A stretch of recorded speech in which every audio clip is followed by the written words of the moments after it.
steadfast in love. Maging matatag. Yan po. Itang katamong lugod at following the steps of Jesus Christ. Itang tukyan na yapak na ning katamong Ginoong Diyos. At burinin kaya kung dinan something na hashtag I choose love and I will follow Him. Ano po kay Merriam-Webster Dictionary, in steadfast, it means a firm in allegiance to a person, belief, or a cause. Bilang Kristiyano, maniwala tamo po kay lugod. Gusto yan po ba? Hanap po kitang bindang po nandiyan. Yung pinaka-tema tamo as Christian, in lugod. Halimbawa po niyang high school ko, kung nanda ka, retang ka-batch ko po ken, slambo. Right, ang what is love, ano po? In second ko po kanta, love is a mysterious, ano po? Paano mga na po yung sinabi ko kanina? Uling mababaw pa mo in, pangatao tamo bilang kainakan, at ngayon kabang tutuwa tamo, balot tamo in, nung nanuing lugod. Naning lugod para keta, at naning lugod para kako. Ne po? Malawak yan. Ne? Mapilan ka rin ideas ko or thoughts ko about love. God is love. Pag sinabi tamong lugod, metong niyang karakteristik na ni kakatang Ginoong Diyos at metong karakteristik na ni metong Kristiyano. Yung metong Kristiyano, malugod siya. Maniwala ko po? Yung may mood? Yung ma-pride? Ne po? Retang bagay ng makanita. Basta, pag sinabi tang lugod, lulupit ang tao as Kristiyano, lulugod at yung ginawa at yung katamong puso at kaya katamong isip, salita at gagawan. Aside ganito po, yung lugod, ikit kayo yung Facebook niyang February 14 na Love is John 3:16. Itang regalo, itang lugod na rin Diyos, king banang metong at metong at katamong, natanggapan tayong ginugin katamong pamibiyabiyay. As Christians, we are firm in our beliefs. We believe in love. We believe in God. Kapag may niwala tamo kaya, natural muna, tukyan tayo, hindi katamo, Ginoong Diyos.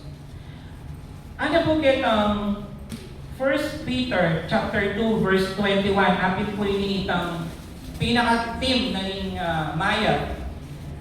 Kaya po may akwal itang motto na in Jesus' steps. Christ also suffered for you, leaving you an example that you should follow His steps. Kumusta hindi katamo kong pamibebe bilang Kristiyano? Nepo? In relasyon tamo king pamilya, kumusta in relasyon ta karing katang kaluburan, at kumusta in relasyon tamo king katamong Ginoong Diyos. For this morning, are we ready to choose love and follow Christ? Following God is not easy. Po masaguliting metong maging Christian. Dakal pong sacrifices, hindi katamo pong dadawan at atin tamo pong tutok yan. Kaya Biblia tutok yan tamo nung nasa sabyan na.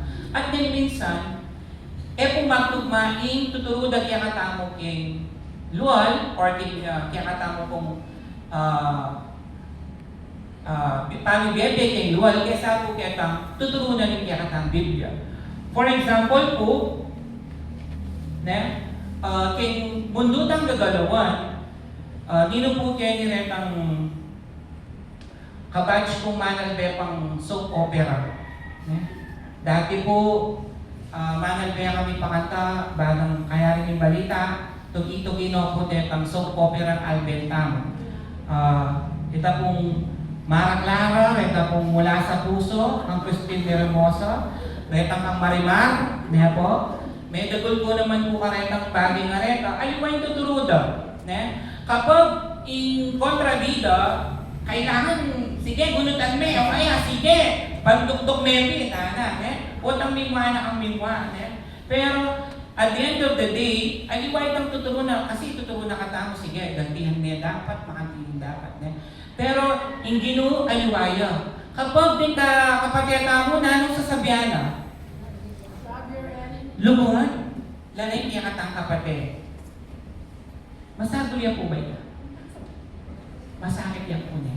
Pero yung sasabihan na niya katang ng Diyos na kapag maluluta mo, lalo tayong lumuran, na niya katang mo kapatid. At bilang Kristiyano po, the call is to remain faithful to God even we are experiencing difficulties. Diyan masakit po hindi katang pamilya, tamo yung dyan, pero kailangan luguran tayo rin kapatid. At ini po yung good news. Hindi ng Diyos, gagamit niyang yaliwang tao, re-remind na kataging Biblia, at we are a work in progress bilang Kristiyano. Pagkapilitan tamo pong maging mayag, maging malugod, kay balang pelandin, kay kakatambia. That's why, in most of the cases, mamilita mo nung nanong dawan tao. Munta ko ba kay church o alipo? Gawan kaya ba o aligay? At dakal tamo po choices India, at dakal malalari kang India tamo, minsan di tamo Kristiyano, tamo ay Indian. Pero kapag lawin tayo ng bagay areta, akit tamo po na inaloy din ng Diyos, karetang bagay areta, nga pala pelaran na hindi katang din ng Diyos na malyari ka ako yung uli, at inyang masanting ka plano kay kakong pamibibya. Kalupanin ka na akong pamibibya bilang talasuyo po. Masakit po yung delanan ni bilang pamilyang OFW na may kakawani ang pamilya. Itang kasakitan financial experience mi rin. Pero hindi no may work king pamilya mi at king diya ko bilang Kristiyano. In first point po, hindi katamo pong theme na following Christ, steadfast in love, follow Christ. Jesus is our perfect example of steadfast love. In Ginoo, po, iyang example or exemplo na rin pagiging matatag at magiging malugod. Ano po kay John 13 verse 1? Having loved His own who were in the world, He loved them to the end. Hangganan, kakitang pinakawakas or dulo, kawakasan, in Ginoo, akit tamo kay Biblia, naligura na katamo. Hanggang kay tama pa ako na kay Cruz, ikit tamo itang characteristics na Ginoo Diyos, na malugod siya. Even, kareta pong pamibiyabia na, ikit tamo na malugod siya yung Ginoo, king banang metong kaya katamo. Jesus loved consistently. Nakalupa po tamo, kapag din yung gewang matsura kaya katamo, tanya, mababawas yung kaya katamo lugod o tanya kaluguran. Pero hindi nung, kayang lugod nung define tayo, even though we turn back on Him, minsan na atintang tampo, atintang question, lagi yung matsuhin kaya katamo yung Diyos. Amen po ba? Amen. Ating instances ka rin kaya tamo na minsan ko-questionan tayo kaya katamo yung Diyos.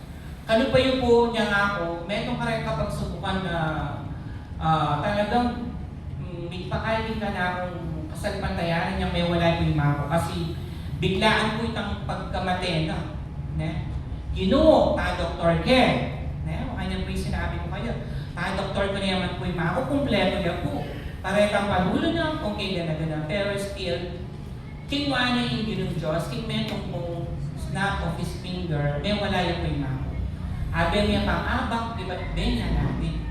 Makantaya po kakayin kaya katanggi ng Diyos. Pero, naimanalangin po, Ginoo din yung kapayapan at Bibliena. Bibliena po ito. Diyan, dakal tamong isipan, pero Bibliena po itang kapayapan. Uling, manalangin tayo kayo at panwalan tayo bilang Kristiyano. At, may realization po na biyan ng makong siguro itang mission na ayari niya po at bigling ko niya pong masalese in kanakong mother, kaya katanggi ng Diyos. At apaninap kayo po niyang minsan, ikit kayo po choir, ikit kayo po kayo choir man kanta. So, bahalo ko po, abe niya niya katamo niya ng Diyos. Jesus loved consistently. So, sana itamo mo naman po, we're going to do that.